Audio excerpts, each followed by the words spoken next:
You ever had a project that just keeps going and going and going? Well, the Wraith 1.9 is that for me. And we're going to finally get it back into running condition today. I just took apart the rear axle and I found that the ring and pinion was actually chipped all up. So there we go. That could also explain some low speed control issues I was having. Yep.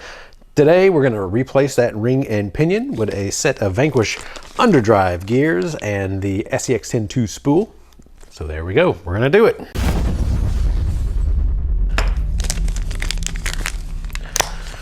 So two things that you will need besides your tools and a rig to work on is that you will need Loctite and you will need grease. So we have our lipstick tube of Loctite here, Loctite 248. This is essentially blue. And if your lips are dry, you can put it on that and then taste the poison for the rest of the day. Do not recommend tasting Loctite. It is terrible. So we are going from the stock 38 combo to a 33.8. So a little bit more gear down. I guess that'd be 10% more gear down. That is exactly 10%, 3-tooth difference. Where did I put that? And that would actually explain in the video where I determined roughly how much underdrive we had in the front as compared to the rear, because I replaced the front. Looks like I replaced it with an underdrive gear set instead of a standard ratio. That would explain why I had roughly calculated about 10% difference front to rear. It was better than roughly, I suppose. There we go. This is the 6-bolt design, because when you throw high power at the 3-bolt designs, they were breaking. Then some people in the market did a single piece, and some people in the market did the 6-bolt design, and some people in the market did a keyed design, which if it's keyed and it's not super duper tight tolerances, you're still going to end up either slightly bending or breaking the bolts anyway. So I feel like the 6-bolt is the slightly better one, but Loctite, we must Loctite. Metal on metal, it would come loose. Definitely would come loose. And hopefully this is one of those things that when you do the upgrade that you're not going to have to do it again.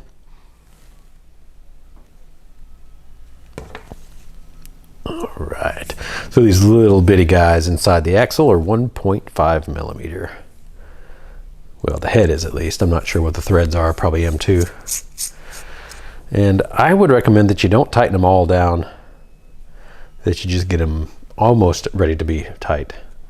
Not even snug. Like a negative ugga-dugga.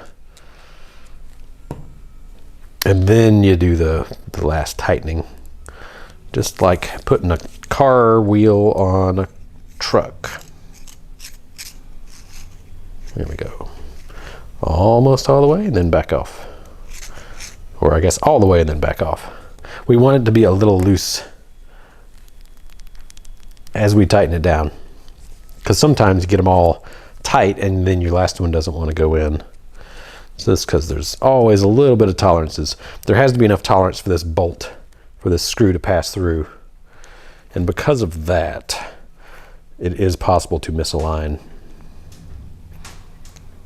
Which it looks like I'm trying to do with all my might here. I'm going to try a different hole. Wrong hole. Yes, there are jokes just waiting to be said. Is a hole slightly misaligned? We'll see when I get to it. And if it doesn't work, then wrong hole, fool. I'll try again. There we go, that one's going in. And worst case scenario, maybe I do actually have to back these all the way out until the head is not below the surface. I'll try that for the last one. See if it bolts in. Have to take my own advice. Not even a negative ugga-dugga, it's like -3 ugga-duggas.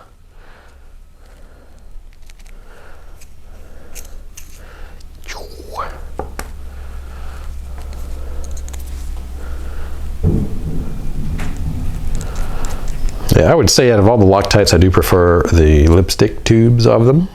A little easier to apply. You don't have to have the puddle. There we go. All right, so they're all threading in now. And we're gonna sink that head in. And then just go around as if we're tightening the wheel of a car onto a truck. Cool. Now they are all snug. This would be about 0 ugga-duggas.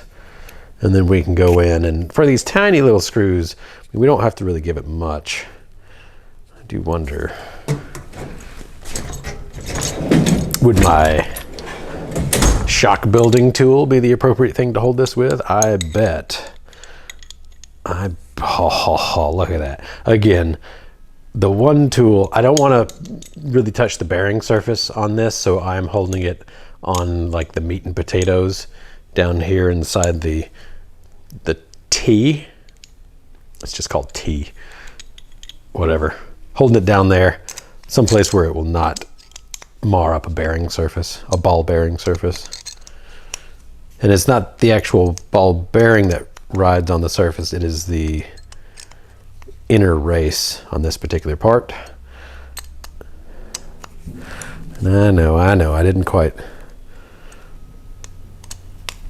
go in circles like you normally would to tighten up lug nuts, but there we go.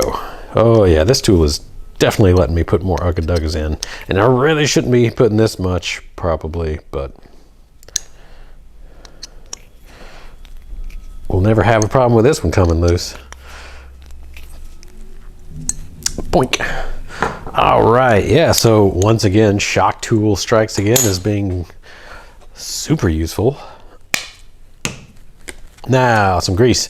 This is molybdenum grease, or marine grease, molybdenum marine grease, potentially. This is what we use for all of our servo rebuilds. It's a high pressure grease. Really about anything will work. Anything is better than nothing, but a marine grease is typically our first choice. And I'm just gonna go ahead and fill up about half of the tooth all the way around. Normally with something like this, we've got 30 and 8. They are both even numbers, or no, this is a 33/8.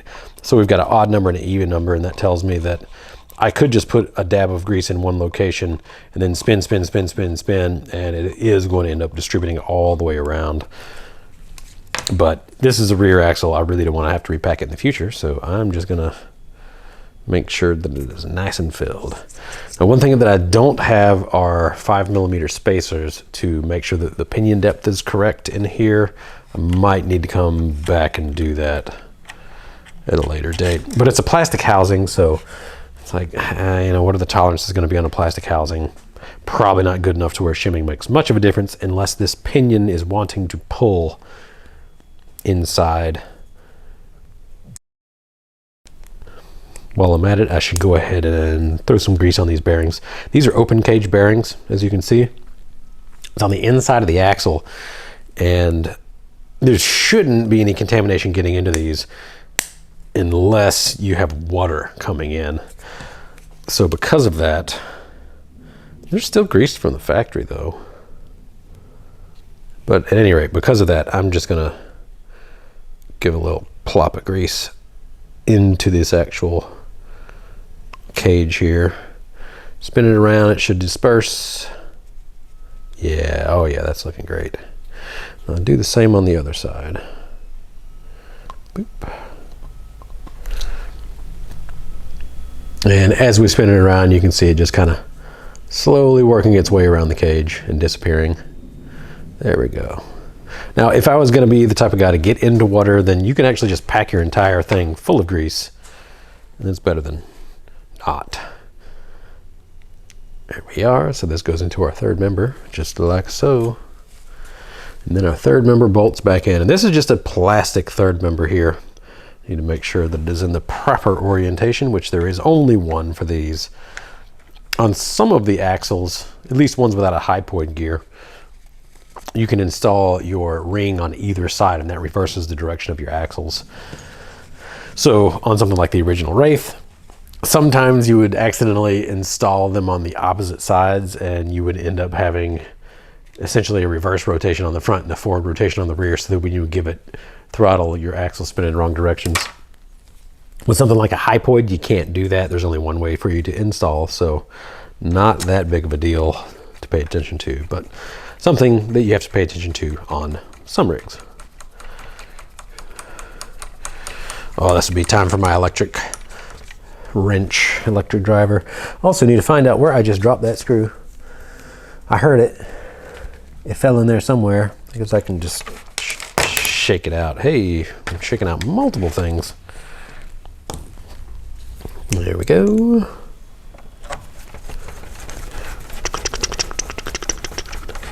And since this is plastic housing and a plastic third member, you really don't want to tighten it down too much. In maybe like 25% of an ugga-dugga, just not very much. Don't strip out your screws though. All right, so I'm feeling it getting tight, and that's about it. Just, you want to snug it.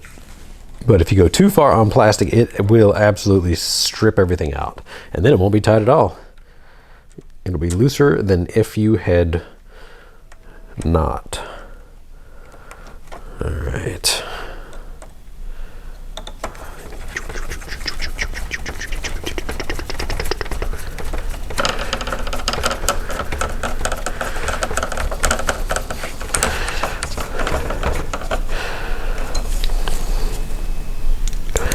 Last one, and it looks like I have done a little swappy swap on some of my screws here. The ones that were getting scraped are no longer in the position to get scraped. Not that big of a deal really, but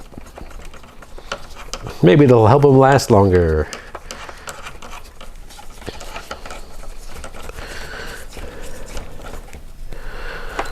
Now, I think we're about ready to put our drive shaft back on. There we go. Same. Yep, it's the same.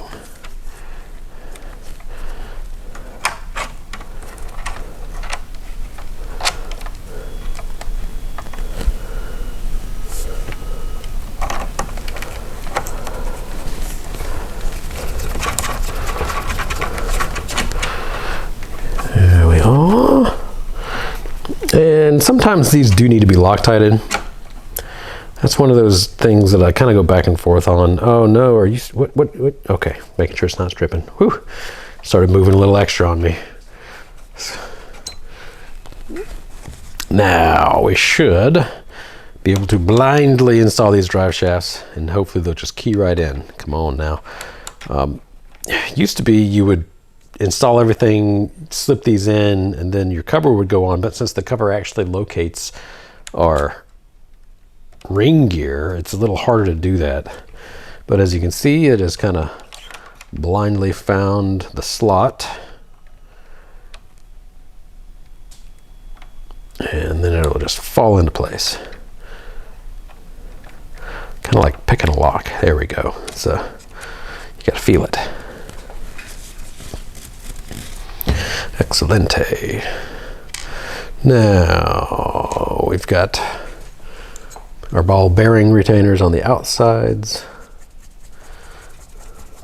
I hope these are the right screws. They're the only ones left.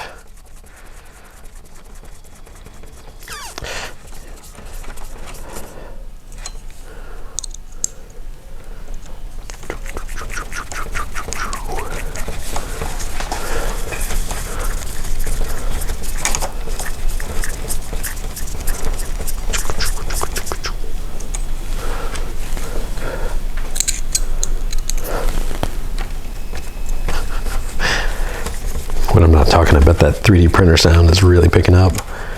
Let me know in the comments if you can hear the 3D printer in the background.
home stretch now.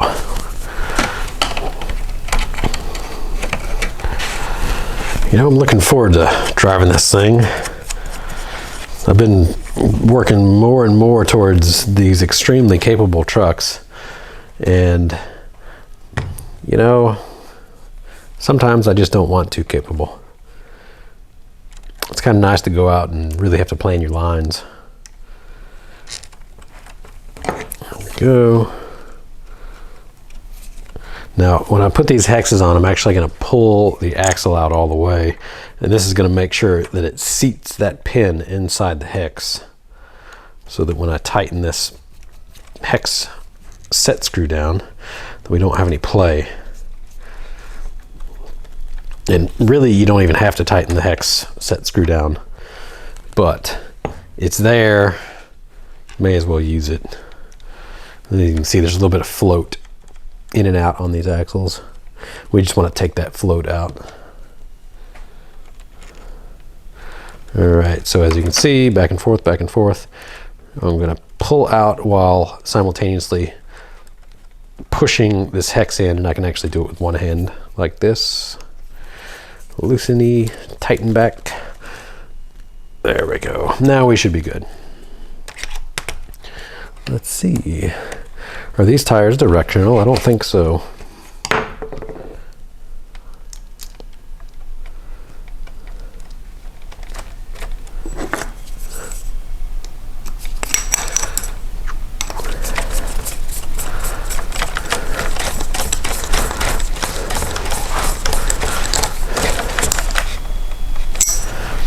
All right, now the original reason that I did all this, oh, I've got it on the other side. We'll just take this tape off and put it back on.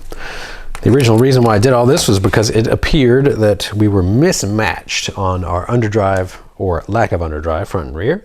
That was actually the case. And it turned out that I had some damage on the ring and pinion as well. So it was good to replace that before it caused more problems. Because you can smoke a motor. It also can have pretty bad low speed control. Now, while I had this apart, I could have exchanged out for the Vanquish shafts, but what I'm going to do is try to break these first, honestly, and then I will just have some backups ready in case they do break. There we go. So we shall return these where they belong, and now let's test our drive ratios. So there we go. That's about straight up and down. Close enough to straight up and down. Now, since I've got a stock transmission in here, as I spin them, they should spin at the exact same rate. 1, 2, 3, 4 rotations. That is enough to say, yes, indeed, we have exactly the same front and rear. Now, if I wanted to add a little bit of what I call dig ratio, then I would go back to a stock gearing on the front. I do have a ring and pinion to do that with if I wanted to, but first what we're gonna do is just see how this drives by itself. It is actually operational now, so yeah, we're good to go. Yep. All right, cool. Well, that's installing a new ring and pinion into your rear. And in this case, I put underdrive front and rear, and we're gonna have a nice low crawl ratio for that.